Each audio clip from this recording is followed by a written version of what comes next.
Mis padres intentaron transferir mi herencia a su hija favorita, pero mis abuelos se dieron cuenta y prepararon una sorpresa para ellos.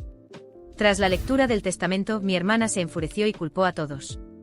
Así que ahora decides aparecer.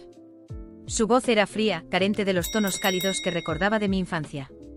Abuela, ¿qué está pasando?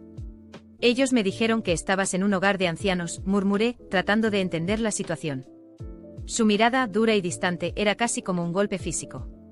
Tu abuelo te llamó en muchas ocasiones, respondió ella con un tono amargo. En su último suspiro él te pidió, quería despedirse de su pequeña científica.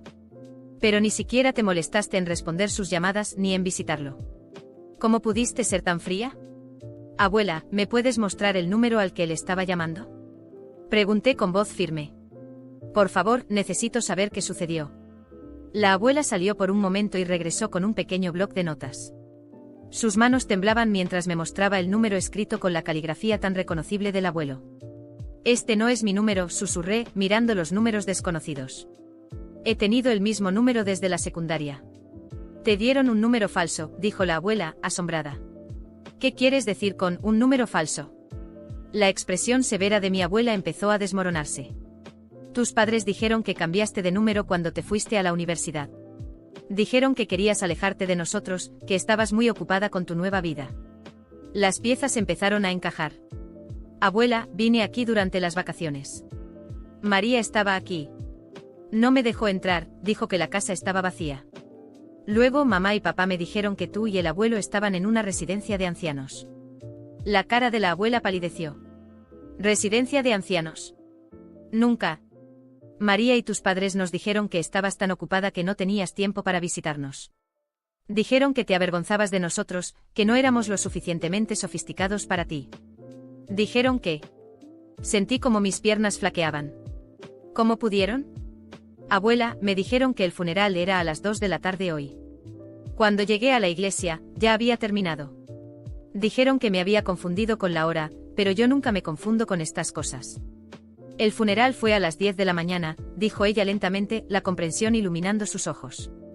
Tus padres se quedaron y le dijeron a todos lo decepcionados que estaban porque no te molestaste en asistir al funeral de tu abuelo. María incluso lloró, diciendo que había intentado de todo para contactarte. Caí en sus brazos, ambas rompiéndonos en llanto en el porche.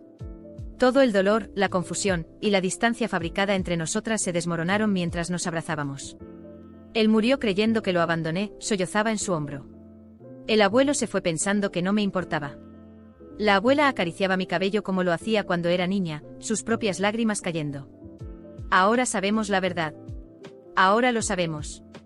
Después de secarnos las lágrimas, la abuela tomó el teléfono con una expresión determinada. Sus dedos temblaban levemente al marcar, pero su voz sonaba firme cuando habló. Sandra, soy yo. Necesito que tú, Roberto y Claudia vengan aquí de inmediato. Hay documentos importantes que necesitamos revisar. No, no puede esperar. Estarán aquí en una hora, dijo la abuela, colgando el teléfono. Les dije que había documentos importantes que discutir. El abogado está en camino también. Cuando escuchamos el timbre, la abuela apretó mi mano. Quédate en la cocina hasta que te llame. Los escuché entrar. Las risas y saludos sociales de mi madre, el tono formal de mi padre, el suspiro aburrido de mi hermana, luego la voz de mi abuela, que sonaba inusualmente fría. Por favor, todos siéntense. El señor Morales ha venido para leer el testamento de Samuel. Esa era mi señal. Entré a la sala justo cuando el abogado empezaba a abrir el sobre. Sus expresiones fueron inolvidables. La sonrisa ensayada de mi madre quedó congelada, el rostro de mi padre perdió color, y la mandíbula de mi hermana cayó en estado de shock. El señor Morales aclaró su garganta y comenzó la lectura. Yo, Samuel Rivas, estando en pleno uso de mis facultades mentales, declaro este como mi último testamento. La sala quedó en completo silencio, salvo por el sonido de las páginas al ser manipuladas. Primero fue la casa, que quedó para la abuela, junto con una cantidad sustancial para su manutención. Luego vino la sorpresa que hizo que el rostro de Claudia se tornara rojo de rabia. Los segundos parecían eternos mientras el abogado leía cada línea del testamento de mi abuelo, y yo, escondida en el rincón de la sala, observaba las expresiones desmoronándose en los rostros de mi familia. Mi madre aún mantenía una sonrisa congelada, tratando de sostener la fachada, pero yo sabía que por dentro estaba hirviendo. Mi padre miraba fijamente al suelo con los puños apretados, y mi hermana, Claudia, tenía una expresión de puro odio. Cada frase que el abogado leía era como una bofetada que ellos no esperaban. El abogado, señor Morales, mantenía un tono firme y controlado. Explicaba cómo mi abuelo siempre valoró a la familia y cómo se había sentido traicionado al ver las actitudes frías y egoístas de sus propios hijos, aquellos a quienes había criado con tanto cariño. Cada frase era una acusación directa, que ellos necesitaban escuchar, aunque yo sabía que eran incapaces de reconocer su culpabilidad. En silencio recordaba cada mentira que me habían dicho, cada ocasión en que me alejaron de mis abuelos, y me preguntaba hasta dónde serían capaces de llegar para conseguir lo que querían. Cuando el abogado empezó a leer la parte de la división de bienes, la tensión en la sala se volvió insoportable. Mi corazón latía con fuerza, una mezcla de expectativa y rabia. Explicó que además de la casa y de los fondos para el bienestar de mi abuela, mi abuelo había dejado el resto de la herencia directamente para mí, con instrucciones claras de que nadie más tendría acceso a nada. Sentí como el aire desaparecía de la sala en ese instante. Mi madre se quedó sin respiración, mi hermana parecía a punto de explotar, y mi padre solo pasó la mano por el rostro, como si intentara procesar la realidad que acababa de desmoronarse frente a ellos. «Esto es ridículo». Claudia estalló finalmente, su voz cargada de indignación. ¿Cómo que todo va para ella? Yo soy la hija que siempre estuvo aquí y yo merezco mucho más. Miró a mi abuela, esperando alguna explicación, pero solo encontró una mirada fría y sin compasión. Mi abuela, en vez de responderle, me miró directamente. «Puedes unirte a nosotros ahora, querida». Caminé hasta el centro de la sala, y la expresión de mis padres y mi hermana al verme allí, de pie frente a ellos, fue inolvidable. Era como si los hubieran apuñalado. Mi madre, con los ojos desorbitados, empezó a murmurar cosas incomprensibles, mientras mi hermana me miraba con un desprecio que jamás había visto antes. Mi padre se levantó de golpe, intentando retomar el control de la situación. «Esto es inaceptable», rugió mirando al abogado como si pudiera intimidarlo. «No podemos permitir que una niña ingrata que ni se preocupó por su abuelo se lleve todo. Él no sabía lo que hacía. Estaba enfermo, seguramente influenciado por alguien». Di un paso hacia adelante y lo miré fijamente. ¿Enfermo? Él estaba completamente lúcido y consciente. Los que actuaron de mala fe fueron ustedes, manteniéndome alejada de él y de la abuela con sus mentiras. Me dieron un número falso, me dijeron que estaban en un hogar de ancianos, me impidieron verlo en su lecho de muerte. Destruyeron nuestra familia por dinero, y ahora están cosechando lo que sembraron. Mi madre negó con la cabeza, lágrimas rodando por su rostro, pero yo sabía que esas lágrimas no eran de arrepentimiento, sino de frustración por no haber logrado lo que quería. Intentó acercarse a mí con esa expresión dramática que usaba para manipular a todos. «Hija, entendiste todo mal. Solo queríamos lo mejor para ti, queríamos protegerte de la carga que es cuidar de los ancianos». Reí, una risa amarga que resonó en la sala. ¿Protegerme? Me alejaron de ellos por puro interés. Querían que creyera que no querían verme, que era una carga para ellos. Me rompieron el corazón y, en el proceso, rompieron también el corazón del abuelo. El silencio que siguió fue roto solo por los suspiros entrecortados de mi hermana, que todavía procesaba la pérdida. Miraba al suelo con los ojos llenos de lágrimas, pero no de tristeza, era ira, pura y brutal. «¿Te crees mejor que nosotros, no?», siseó Claudia, levantando la cabeza y mirándome con desprecio. «Siempre te creíste especial, siempre fuiste la favorita. No mereces nada de esto, y algún día te arrepentirás de tratarnos así». Mi abuela interrumpió con la voz firme y fría. «Basta, Claudia. Este es el testamento de Samuel, las últimas voluntades de tu abuelo. Tuvieron toda una vida para mostrarle respeto y cariño, pero prefirieron actuar con desprecio y avaricia. Ahora solo están recogiendo las consecuencias». El abogado, que hasta ese momento había permanecido en silencio, intervino. «Quiero recordarles a todos que este documento es legalmente vinculante e inapelable. Si intentan impugnarlo, solo estarán alargando una batalla perdida». Mi madre soltó un grito de frustración, y mi padre intentó discutir con el abogado, pero fue en vano. Estaban derrotados y la máscara que tanto se esforzaron por mantener finalmente se había desmoronado. Vi a mi familia como nunca antes, personas rotas por su propia ambición, incapaces de sentir algo genuino, salvo odio y envidia. En ese momento, algo en mí se liberó. Miré a mi abuela, quien me observaba con un orgullo discreto, y me sentí fuerte. Durante años había cargado la culpa de haberme alejado de mis abuelos, el dolor de no haber estado allí en sus últimos momentos, pero ahora sabía que esa culpa no era mía. Me acerqué a ella, tomé su mano y respiré hondo. «Ya no pueden hacernos daño, abuela. Somos libres.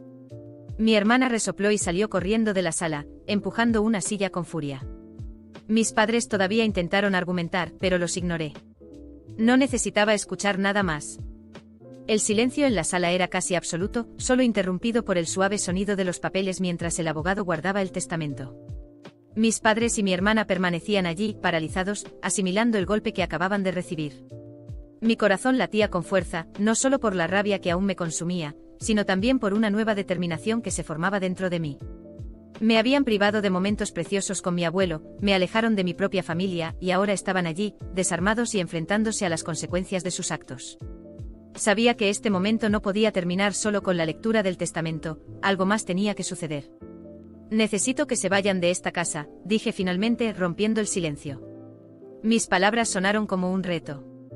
Mi madre levantó el rostro con los ojos aún llenos de lágrimas falsas, usando su último recurso desesperado de manipulación. Hija, no tiene que ser así. Somos tu familia y sabes que todo lo hicimos pensando en ti, dijo en voz baja, como si esperara que olvidara todos los años de mentiras y manipulaciones. Pero algo en mí había cambiado. Ya no era la hija obediente que aceptaba lo que me decían sin cuestionar. Ahora entendía lo que habían hecho, y no había espacio para compasión. ¿Pensaron en mí?, repliqué con la voz fría. Me alejaron de mis abuelos, me robaron los últimos momentos que podría haber tenido con mi abuelo. Y ahora quieren actuar como si nada de esto hubiera pasado. Mi padre intentó intervenir, adoptando un tono paternal, el mismo que usaba para imponer su autoridad. No entiendes cuánto sacrificamos por ti. Pensamos que tu vida sería mejor sin estos problemas familiares. ¿Sacrificaron por mí? Mi risa fue amarga y cortante. Ustedes sacrificaron el amor de mis abuelos, sacrificaron mi felicidad, ¿y todo para qué? Para poder controlarlo todo, manipular cada centavo que ellos tenían. Mi madre me lanzó una mirada de desesperación y furia, pero yo no dejé espacio para más argumentos. Tienen una semana para desocupar la casa de la abuela. Ella no necesita a personas traicioneras y egoístas cerca de ella. La reacción de ellos fue la que esperaba. Mi madre, al ver que las palabras y el drama emocional no le servirían, finalmente empezó a mostrar su verdadero rostro. Nos vas a pagar por esto, siseó con los dientes apretados. Nosotros te criamos, te dimos todo, y ahora piensas que puedes echarnos como si fuéramos extraños. Te juro que te vas a arrepentir. La miré manteniéndome firme. ¿Arrepentirme? Ustedes destruyeron mi confianza, me engañaron y utilizaron tanto a mí como a mis abuelos. Los únicos que deberían arrepentirse son ustedes. Y quizás el arrepentimiento no sea suficiente para reparar lo que rompieron. Salí de la sala y subí al cuarto donde pasaba mis vacaciones cuando era niña. Cada rincón de la casa traía recuerdos de momentos felices con mis abuelos, cada detalle me recordaba el amor genuino que siempre me demostraron. En ese momento decidí que no permitiría que mis padres y mi hermana destruyeran lo que quedaba de su memoria. Mientras organizaba algunas cosas mías y de mi abuela, la vi en la puerta, en silencio. Su mirada era triste pero al mismo tiempo serena. Parecía que después de tantos años de decepción con sus propios hijos, finalmente sentía que todo estaba en su lugar. Ellos se merecen lo que les está pasando, querida, murmuró, acercándose y colocando una mano temblorosa sobre mi hombro. Enrique y yo siempre supimos que tus padres se preocupaban más por el dinero que por el amor que te teníamos. Tomé su mano, intentando absorber toda la fuerza y sabiduría que aún lograba transmitir, incluso después de todo lo que había pasado. Voy a protegerte, abuela. Voy a asegurarme de que nunca más puedan hacerte daño. En los días siguientes mi determinación no hizo más que crecer. Contacté al abogado, cuidé cada detalle, me aseguré de que se cumplieran todas las instrucciones que mi abuelo había dejado. Enviamos una notificación oficial a mis padres y a mi hermana, exigiéndoles que desalojaran la casa en el plazo estipulado. Para mi sorpresa, no intentaron contestar, sino que comenzaron a enviarme mensajes, correos electrónicos, cada uno más desesperado que el anterior. Mi madre apelaba a mi compasión en sus mensajes, mientras que mi padre, por otro lado, usaba amenazas veladas, hablando sobre cómo la familia es para siempre y que nadie escapaba de sus propias acciones. Finalmente, el día de la mudanza, fui a la casa para asegurarme de que todo se estaba haciendo según lo planeado. Al llegar, encontré a mi madre sentada en las escaleras, con el rostro hinchado y el maquillaje corrido, una versión abatida de la mujer altiva que siempre controlaba todo a su alrededor. Me miró con una mezcla de odio y desesperación. «De verdad no tienes corazón, ¿verdad?», dijo con la voz llena de veneno. «¿Nos vas a dejar sin nada a tus propios padres en la calle?». Respiré hondo, conteniendo el impulso de responder con amargura. ¿Dejar sin nada? Ustedes eligieron este destino cuando decidieron traicionar a su propio padre. Solo están recibiendo lo que merecen. Ella soltó una risa amarga e incrédula, y se levantó, acercándose a mí con los ojos llenos de furia. Vas a descubrir, de la peor manera, que lo que hiciste hoy te va a volver a ti. Abracé a mi abuela y salí con ella, sintiendo que había hecho lo correcto. Pasaron los meses, y todo comenzó a estabilizarse. Mi abuela y yo estábamos bien, cuidándonos mutuamente y construyendo una vida que a mi abuelo le hubiera enorgullecido ver. Mis padres, según supe, estaban teniendo dificultades económicas, tratando de sobrevivir sin el dinero que tanto ambicionaban. Y en cuanto a Claudia, descubrí que había intentado demandar a mi abuela para recuperar parte de la herencia, pero el caso fue rápidamente archivado. En el fondo sentía que finalmente había puesto un punto final.